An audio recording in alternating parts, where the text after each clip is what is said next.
जिन्होंने गुरु को मनुष्य समझा, साधारण इंसान समझा, ये दुनियावी स्वार्थों की पूर्ति हेतु गुरु से विमुख हो गए, उनके सत्संग वचनों से विमुख हो गए। ऐसे दुर्भागी जीव गुरु से विमुख हो करके 84 के चक्र में फंस जाते। 84 चक्कर खावे, फिर जन्म जन्म दुख पावे। ऐसे दुर्भागी जीव 4 खान 84 लाख योनियों में भटकते रहते, जन्म मरण की असहनीय वेदनाओं को सहते रहते। इसीलिए महात्मा कहते हैं, भाई तुम सोचो अपने मन में, कोई ना ही गुरु सम जग में। तुम विचार करके देख लो, गुरु के बराबर इस दुनिया में कोई सच्चा रहबर नहीं, कोई सच्चा साथी नहीं। और जब मौत आएगी, न रिश्ते नातेदार काम आएंगे, न कुटुंब परिवार वाले काम आएंगे। अरे आदमी चला जाए औरत देखती रहती, औरत चली जाए आदमी मुंह देखता रहता, कौन किसके काम आता। नहीं कोई मौत से डरता, खौफ जमका नहीं भाई। हम दुनिया के जीव इस कदर से दुनिया के मोह और ममता में फंसे हुए, और तो और हम अपनी मौत को ही भूल जाते हैं।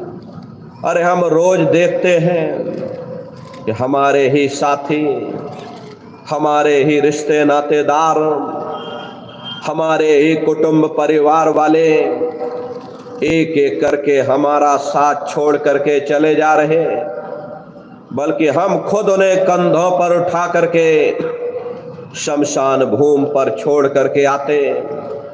आंखों से देखते हैं जिस चीज के लिए वह इतना भटकता था, जिस चीज के लिए वह इतना तड़पता था, अपना अपना कह करके फक्र या गर्व महसूस किया करता था, उसमें से किसी ने उसका साथ नहीं दिया।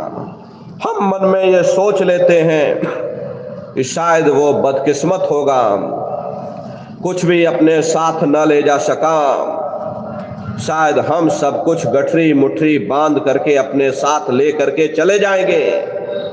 अरे महात्मा समझाते हैं, भाई तुम उस समय को, उस वक्त को अपनी आंखों के सामने रख कर देखो। उस समय कौन तुम्हारी मदद करेगा? तो सारा दिन देह के अहंकार में, देह के गुरूर में ही न फंसे रहो। आखिर हम अहंकार किस चीज का करते हैं? यदि हम जवानी का अहंकार करते हैं तो क्या कभी किसी ने किसी का बुढ़ापा नहीं देखा? क्या हम बुढ़ापे की उम्र में नहीं जाएंगे? यदि हमें खूबसूरती सुंदरता का अहंकार है तो क्या कभी बीमारों की शक्लें नहीं देखी? चेहरे पर चेचक पीलिया हो जाए, शक्ल देखने में डर लगता। यदि हमें हुकूमत का अहंकार है, क्या कभी नेताओं को फांसी के तख्तों पर लटकते हुए नहीं देखा? मन रे क्यों गुमान अब करना, तन को तेरा खाक मिलेगा, 84 जा पड़ना। ऐ मन किस चीज का तू अहंकार करता है? यदि शरीर का अहंकार करता, इसे तो मिट्टी में मिल करके मिट्टी हो जाना है। फिर हमें धर्मराज के सामने पेश होना पड़ेगा। हमारी ख्वाहिशों, हमारी इच्छाओं और हमारे कर्मानुसार जहां भी वो मुनासिब समझेगा, हमें जन्म लेना पड़ेगा।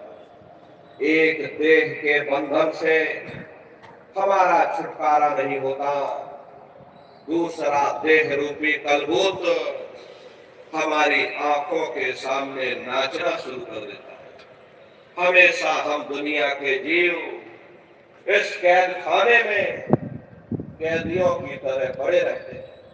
और इतिहास गवाह है, प्रेमी भाई बहनों,